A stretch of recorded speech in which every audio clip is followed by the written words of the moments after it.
E não é porque nós estamos na presença de Deus, mas muitas das vezes Deus ele permite algumas coisas acontecerem na nossa vida, mesmo nós sendo fiéis, né? Nós temos exemplo de Jó, de Abraão, né? Porque Deus ele não nos livra do dia a dia, das situações que nós, como seres humanos, temos que passar para provar que somos servos de Deus andando em sua presença, né? Por isso que nós estamos aqui, para andarmos na presença de Deus conforme convém, né? Aqueles que estão na presença do Senhor, né? Já foi restabelecido, seja bem-vindo, missionário Lenilson, né? Nós vamos estar passando o terceiro tópico aqui, aproveitando esse ensejo ao missionário Lenilson, falando sobre a celebração da Páscoa.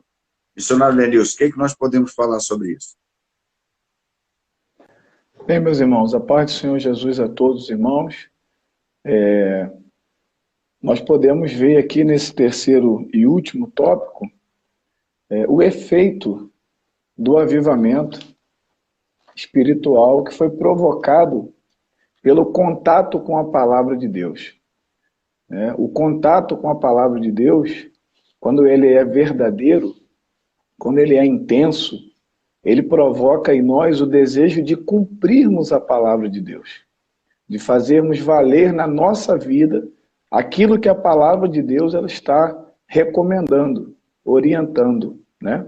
Quando há uma abertura no nosso coração e a palavra entra como aquela semente que encontra a boa terra, ela gera o fruto, né? Ela gera o fruto, ela gera a atitude, o desejo de cumprir, de obedecer, de viver a palavra de Deus. E é isso que nós vemos aqui nesse terceiro e último tópico, que se desenvolvem em dois subtópicos. O primeiro diz-nos assim: a celebração da Páscoa e a restauração do culto e dos ofícios do templo. E o subtópico diz o seguinte: somente depois de 18 anos de reinado foi que Josias conseguiu comemorar a primeira Páscoa. Parece um tempo longo, 18 anos, mas a gente tem que levar em conta o fator da idade do rei Josias, né? Temos que levar em conta que Judá ainda não estava totalmente emancipado, ainda tinha um resquício de ligação com a Assíria, que vivia ali um conflito interno pela morte dos seus soberanos ali, estava já perdendo força, mas ainda tinha uma certa ligação, e uma ligação muito forte, promovida por reis anteriores, que se tornaram vassalos da Assíria. Então, Josias precisou agir com muito cuidado, com muita cautela, né, para que isso não fosse colocado como uma rebelião, como uma revolta, vamos por assim dizer.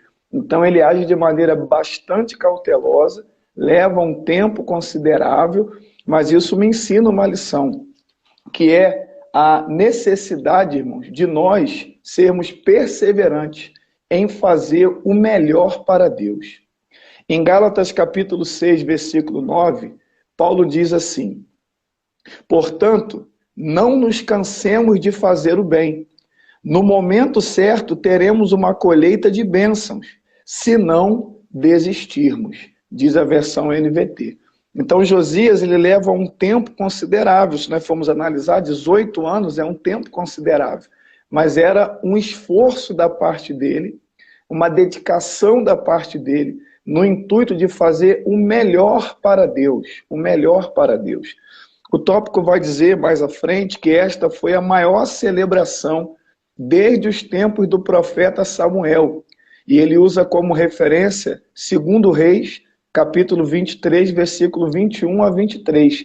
E esse texto no comentário da editora Vida Nova, né, o comentarista diz o seguinte a respeito desse texto referência: esses versículos não significam que absolutamente nenhuma Páscoa havia sido celebrada durante o período dos juízes ou da monarquia.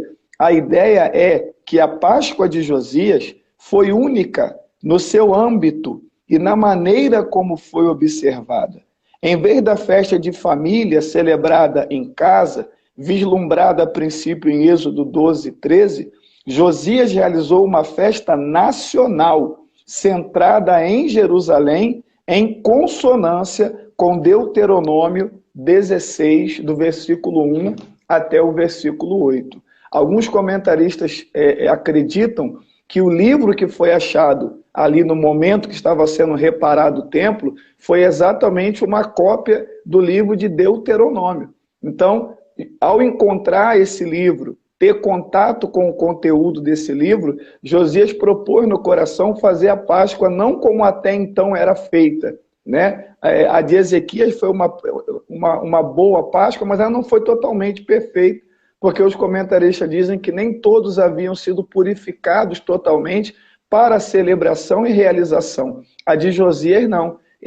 Ele seguiu minuciosamente aquilo que as Escrituras diziam, mostrando um efeito do avivamento, que é nos levar a cumprir de maneira minuciosa aquilo que a Bíblia nos recomenda. É o que para alguns vão se chamar de fanatismo. Ah, você é muito fanático, você leva tudo ao pé da letra, mas o avivamento espiritual nos leva a sermos ortodoxos, a sermos fiéis àquilo que diz a palavra, sem desviar dela, como Deus disse a Josué, nem para a direita e nem para a esquerda, para que nosso caminho possa prosperar em tudo que nós fazemos para Deus. O subtópico vai terminar falando que Josias ele restabelece os ofícios que eram praticados ali naquele templo, né? na adoração do templo. Então, desse primeiro subtópico, 3 lições que eu gostaria de deixar bem rapidamente. A primeira eu já disse, a necessidade de sermos perseverantes em fazer o melhor para Deus. Por isso ele leva tanto tempo. Ele é minucioso, ele é cuidadoso e o desejo dele é fazer o melhor. A segunda lição que eu aprendo, que é o que ele termina, né, no último parágrafo do subtópico, é a necessidade, irmãos, da ordem na liturgia do culto. De acordo com o dicionário da Bíblia de Almeida, liturgia é o culto público de uma igreja, ou seja, é o rito seguido por uma igreja na celebração do culto. Mas a Bíblia vai nos dizer em 1 Coríntios capítulo 14, quando Paulo está ali fazendo uma advertência à igreja de Corinto, né, que é muito importante e muito proveitosa, né? Em 1 Coríntios capítulo 14, o versículo 40, irmãos, vai nos dizer assim: mas cuidem para que tudo seja feito com decência e ordem. Quando a gente analisa as epístolas, irmãos, nós temos que prestar atenção em algumas coisas. Primeiro, nem tudo que está dito nas epístolas são prescrições para nós, como igreja hoje. Existem textos das epístolas que são narrativos, estão narrando situações pontuais de cada uma daquelas igrejas. Mas existem textos que são prescritivos, ou seja, eles se aplicam em todas as igrejas, de todos os tempos e de todas as épocas. Qual é o princípio aqui? A necessidade de que o culto, a liturgia do culto, siga uma ordem e seja executado com uma decência. Então, é uma lição que nós tiramos aqui desse primeiro subtópico. E a terceira, irmãos, que eu acho muito importante também, é que aqui o comentarista, ele vai, né, dizer sacerdote, levita, cantores, guardas do templo, ou seja, cada um tinha o seu ofício na liturgia do culto e no serviço ao Senhor. E a lição que eu tiro disso é sobre a importância que nós, enquanto obreiros, né, tenhamos a sabedoria, o conhecimento de quais são as nossas atribuições, qual é a nossa função no culto, qual é o nosso papel como obreiro no serviço a Deus, no nosso dia a dia e na liturgia do culto. É importante que eu, como obreiro, saiba o meu papel, conheça a minha atribuição, conheça a minha função no culto. Para dar um exemplo prático disso, em Tiago capítulo 5, versículo 14, a Bíblia diz que se houver alguém enfermo, chame os presbíteros da igreja e estes unjam sobre vós. Ou seja, é atribuição do presbítero a ministração da unção sobre o enfermo, né? E quando Josias faz essa organização, ele deixa claro que cada um tinha o seu papel. Porque na reforma de Ezequias, me parece que ele ficou devendo porque alguns levitas passaram a fazer algumas coisas que não competiam a eles a fazer. E hoje, nos nossos dias, não é diferente. Na mente de alguns obreiros, parece que existe uma certa dificuldade de compreender qual é a sua atribuição, qual é o seu papel, tanto na liturgia do culto, quanto no serviço da obra de Deus. E é importante que o obreiro tenha consciência da sua atribuição. É uma lição que eu tiro desse primeiro subtópico. O segundo subtópico, irmãos, ele vai falar que essa Páscoa ela foi a maior da monarquia, tá? A maior da monarquia. Josias, ele foi tão minucioso, ele foi tão detalhista, que ele conseguiu realizar uma Páscoa que até então não havia sido realizada antes, da maneira como ele realizou. Vale lembrar que Davi foi um homem fiel a Deus, e Salomão no princípio também, mas nem eles conseguiram celebrar uma Páscoa com a riqueza de detalhes, com a riqueza de obediência àquilo que Deuteronômio 16 designava. Josias faz isso, né? E ele se destaca por isso. E aqui o texto vai ressaltar a importância da Páscoa, né? Que era uma celebração que era feita em recordação, em memória da libertação, né, do povo de Israel do cativeiro do Egito. Então, naquela noite em que a morte passou sobre o Egito, aonde estava a marca do sangue, ela não entrou, ela passou por cima. Por isso, existe alguns que entendem que a palavra Páscoa vem da palavra pessá, que significa passar por cima, ou seja, quando o anjo da morte vinha, ele via a marca do sangue e ele passava por cima daquela casa e não ceifava a vida daquele primogênito. Então era uma celebração que trazia à memória a libertação do povo, a obra das mãos de Deus para livrar o povo daquela escravidão tão terrível a qual eles estavam sujeitos ali. Então, essa celebração ela era muito importante, Ela era a primeira das principais festas celebradas pelos judeus. Nós tínhamos a Páscoa, né? Logo em seguida a Páscoa, os pães ázimos, que acontecia quase que simultaneamente à Páscoa. A Páscoa para lembrar a libertação e os pães ázimos, ou seja, pães sem fermento, para lembrar a maneira que eles precisariam estar preparados para sair do cativeiro. Eles tinham que estar vestidos, com cajado na mão, prontos para sair a qualquer momento. Então, eles não podiam colocar fermento no pão, porque não daria tempo do fermento levedar, da massa crescer.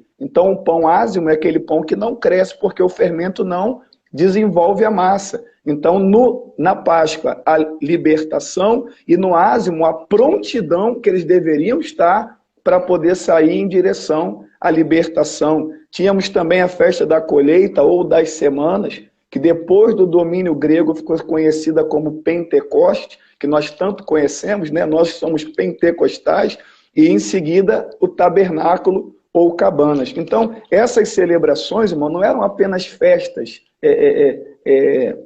vamos dizer assim, seculares, eram festas que tinham um simbolismo, que tinham uma representação muito forte, porque visavam trazer à memória todas aquelas obras gloriosas que Deus havia feito pelo seu povo.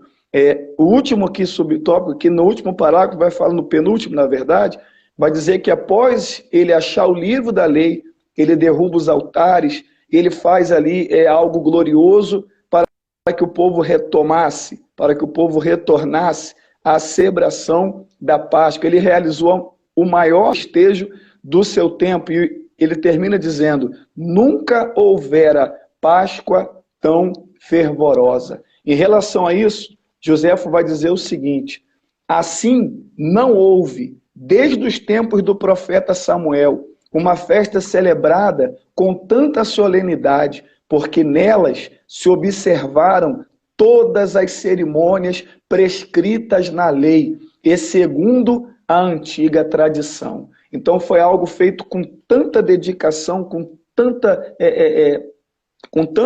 dedicação, esforço, com tanta riqueza de detalhe, que se destacou entre todas as outras. Para mim encerrar minha palavra, desse último subtópico, 3 coisas importantes. Primeiro, ressaltar a importância da Páscoa e lembrar que Cristo é a nossa Páscoa. No dia da Páscoa, Cristo ele celebra a ceia. Então, assim como o judeu celebra a Páscoa como libertação do Egito, nós celebramos a ceia como a morte e a ressurreição de Cristo para a nossa redenção, para a nossa salvação.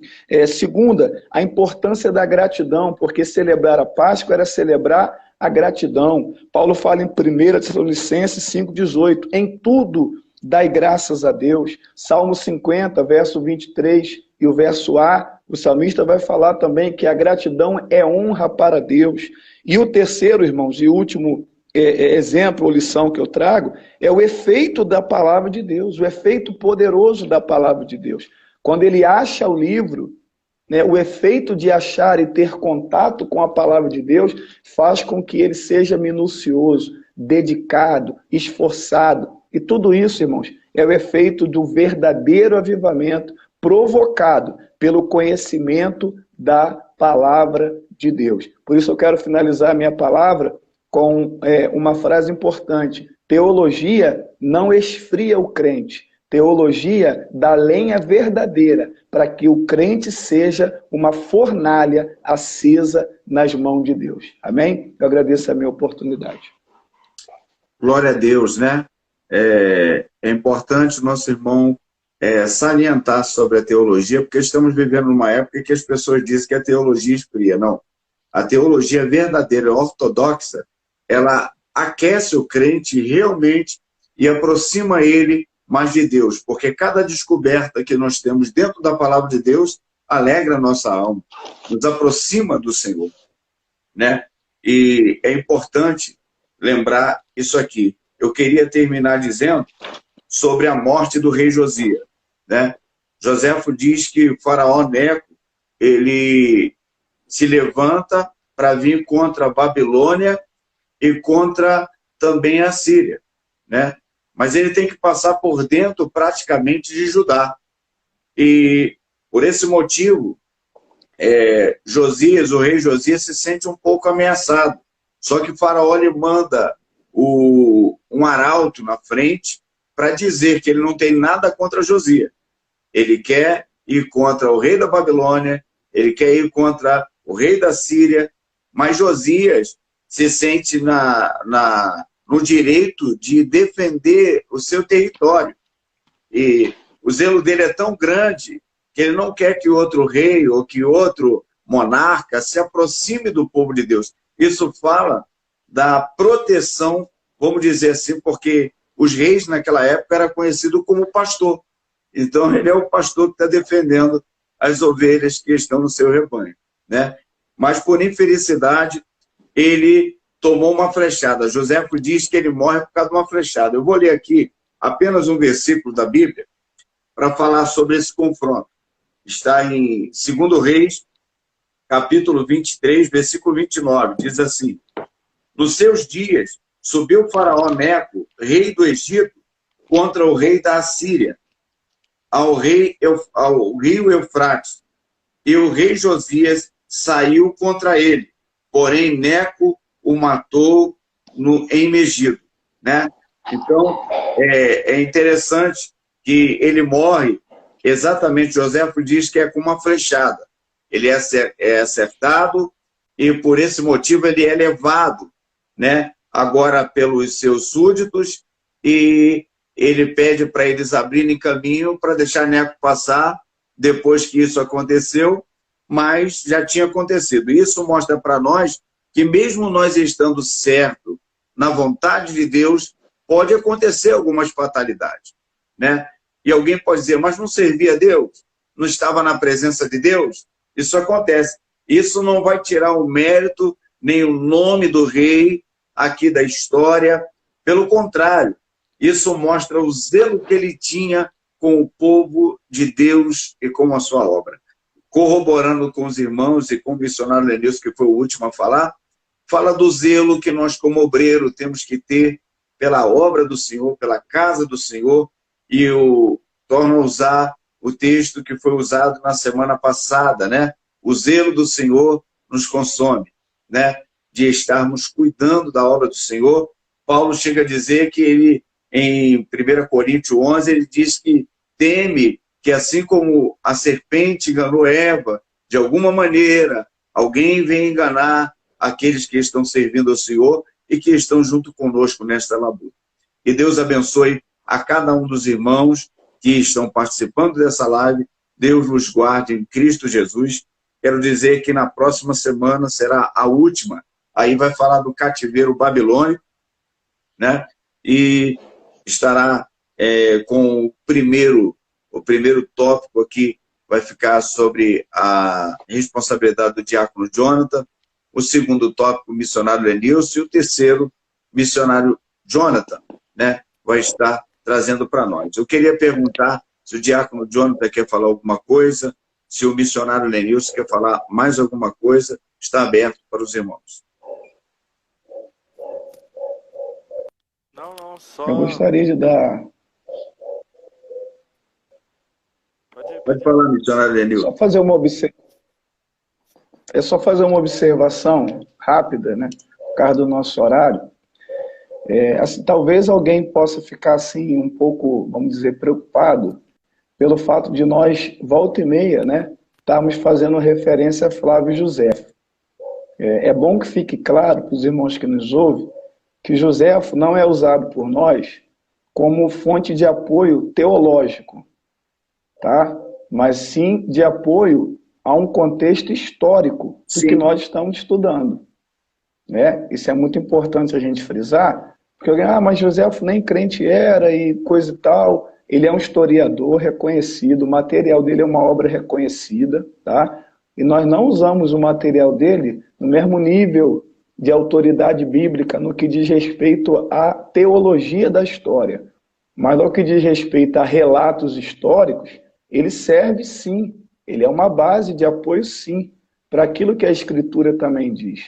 Então, só fazer esse esclarecimento, porque tem algumas pessoas que ficam meio receosas quando ouvem a gente citar, ou até tem medo de usar como referência, mas nós estamos tratando de um período histórico do povo de Israel. Então, quando se trata de história, você tem que buscar referências, né, da história. E Josefo é uma referência da história, que nós usamos com toda tranquilidade, sem nenhum receio, né, porque nós não estamos usando, volto a repetir, como base teológica da história, mas sim como apoio histórico, tá certo? Queria fazer essa observação aí, porque é importante, né, para algumas pessoas não ficar com dúvida em relação ao uso que nós temos feito aí. Inclusive, houve uma crítica muito grande de alguns pregadores sobre esse apoio que era colocado em algumas pregações. E é bom o irmão frisar isso. Sendo que nós estamos estudando os livros históricos da Bíblia.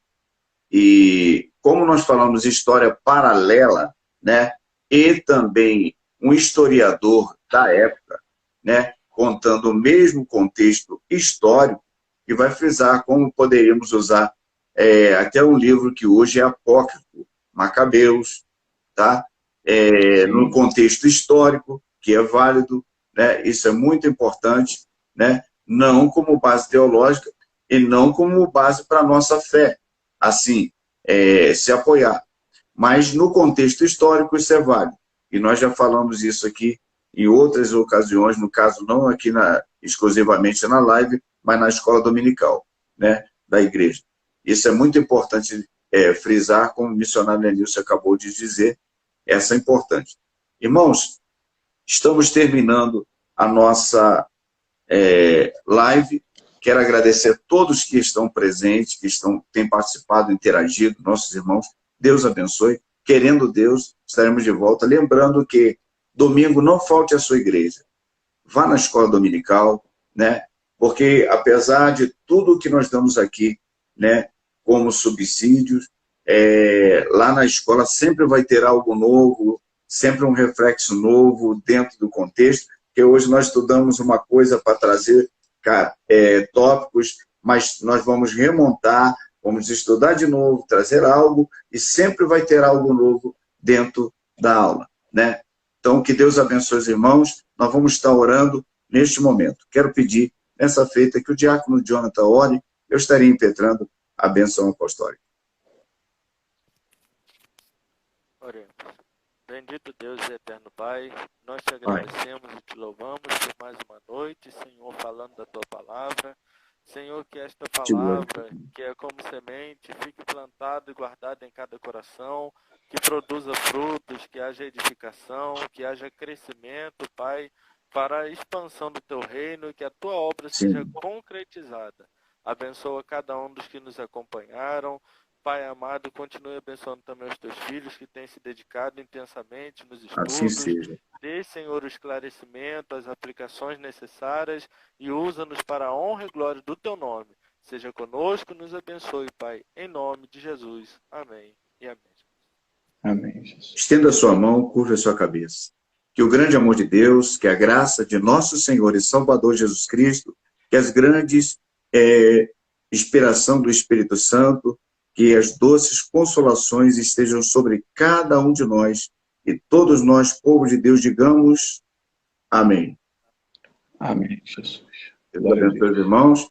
Deus abençoe. Tenha uma boa noite a todos vocês em nome do Senhor Jesus. Amém. A paz do Senhor Jesus para todos. Paz, Senhor.